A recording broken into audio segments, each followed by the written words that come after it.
From Georges St. Pierre's Greasegate scandal to John Jones' countless illegalities inside the ring, these are the UFC fighters who were willing to do anything for the win. There's nothing more exciting than watching two titans clash their way to become UFC champion. But did you know some fighters have resorted to cheating to gain an unfair advantage over their adversaries? Let's start by looking at the infamous Greasegate scandal, one of the most controversial moments in the infancy of the UFC. Back in the early 2000s, Georges St. Pierre was the most explosive fighter to ever step foot in the octagon. Yet, the Canadian superstar found himself in the middle of a strange controversy. The year was 2009, and GSP faced off against BJ Penn at UFC 94. They were fighting for the ultimate prize, the welterweight championship of the world. Penn entered the contest as the underdog, but many fans expected him to overpower GSP with his exceptional boxing and grappling capabilities. Prior to the fight, St. Pierre was on an absolute tear. He was riding a 4-fight win streak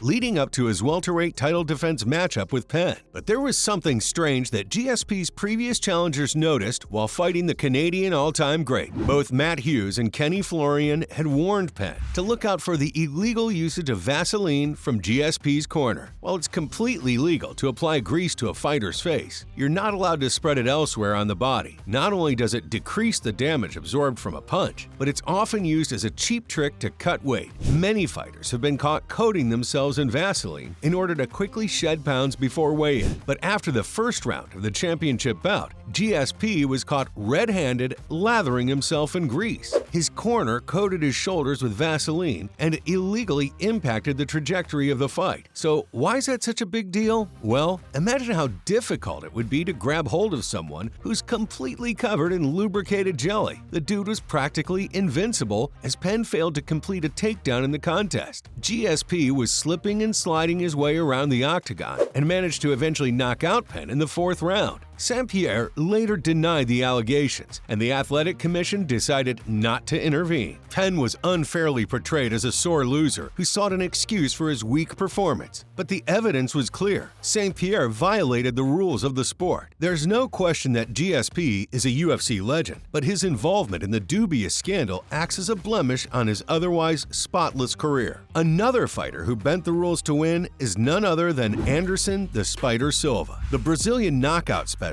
won the hearts of UFC fans in the blink of an eye. He holds the record for the longest ever title reign, defending his belt for almost 7 straight years. Despite all his glory, Silva was no stranger to illegal tactics inside the octagon. In fact, during one of his countless title defense bouts, the Spider drove an illegal knee into his challenger. He faced off against Chael Sonnen at UFC 117 and was being overpowered throughout the majority of the contest. Sonnen looked poised to pull off the unimaginable and be the first to finally dethrone Silva. But while the two were grappling on the ground, the defending champ drove his knee into Sonnen's chest. The UFC created a set of rules to not prevent cheap shots, but to ensure the safety of its athletes. Kneeing an opponent while they're on the ground is dangerous. Like, stop the fight and call the ambulance dangerous. But of course, the referee turned a blind eye and ignored the heinous illegal strike. For the rest of the fight, Sonnen looked battered and his energy depleted. Silva eventually pulled off the come-from-behind upset and retained his middleweight title. While the Brazilian knockout king stands in a class of his own, there's no debating the impact of his prohibited knee to the chest. Moving on, Kamaru Usman was completely screwed over at UFC 286. In March of 2023, Leon "Rocky" Edwards battled against Usman for the 3rd fight in their heated rivalry. Edwards took home the welterweight crown in their 2nd bout, and Usman was ready to exact his revenge. But the championship showdown was heavily impacted by poor refereeing and a number of illegitimate cheap shots. In the 1st round, Edwards accidentally kicked his challenger in the nuts 2 frickin' times. The fight was stopped each time as the referee allowed Usman to catch his breath and reacclimate. One misplaced kick to the balls could be considered an honest mistake.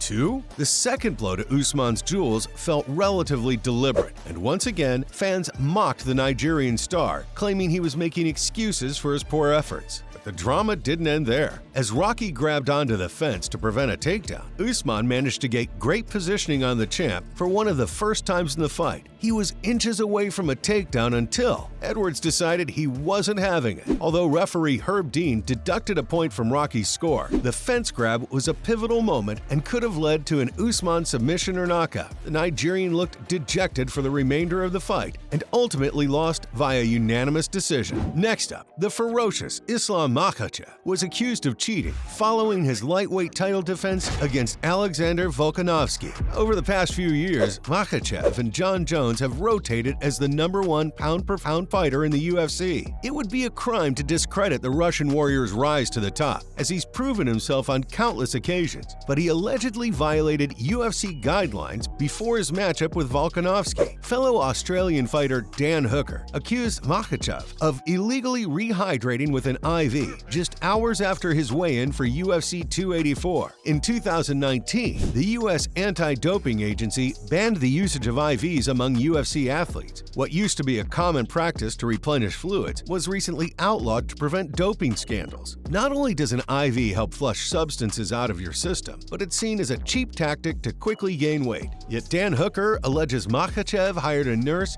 to secretly administer an IV before his title defense. Hooker tweeted, "Dumb thinks he can fly to Australia, hire a nurse to give him an IV, and we won't find out?" His allegations were not seriously looked into, but he remained adamant that Makhachev blatantly broke the rules. Hooker even called Islam a cheating dog, stirring up some serious Twitter beef. It's unknown whether the Russian champ actually used an IV, but his history with PEDs makes for an interesting argument. Volkanovski was overpowered throughout the contest and was defeated via unanimous decision. Hooker and his camp claim that Makhachev would have lost if he didn't break the rules before the fight. Finally, let's dive into one of the most controversial fighters in the history of the UFC. Jon "Bones" Jones is a magnet for drama. When he's not getting arrested or caught using steroids, he's been seen throwing cheap shots inside the octagon. Jones has earned a reputation as a dirty fighter, and there's a ton of evidence to back it up. It's one thing to have a resume featuring a few accidental illegal maneuvers, but with Jones, it seems like he incorporates cheating into his game plan. From the numerous eye pokes, illegitimate elbows, and illegal head strikes,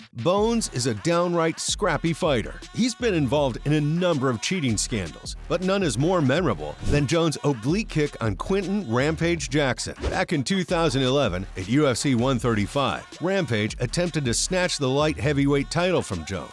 Unfortunately, thanks to a devastating and illegal kick, Rampage was extraordinarily hampered and barely able to continue the fight. Jon pounced on his weakened prey and submitted Rampage in the 4th round. Following the fight, Rampage was furious at the UFC and said, "He's kicking you right in the kneecap. I think that should be banned. My knee is still messed up from the fight because it's hyperextended." There's a real sinister nature to the oblique kick, which aims to blatantly injure your opponent. Obviously, the goal of fighting is to knock out your adversary, but a purposeful intent to cripple someone is downright crazy. The UFC surprisingly did not investigate the oblique kick, which feels incredibly foolish given Jones' sketchy history. So, from Jon Jones' countless illegalities inside the octagon to Georges St. Pierre's Greasegate scandal, those were the UFC fighters who were willing to do anything for the win.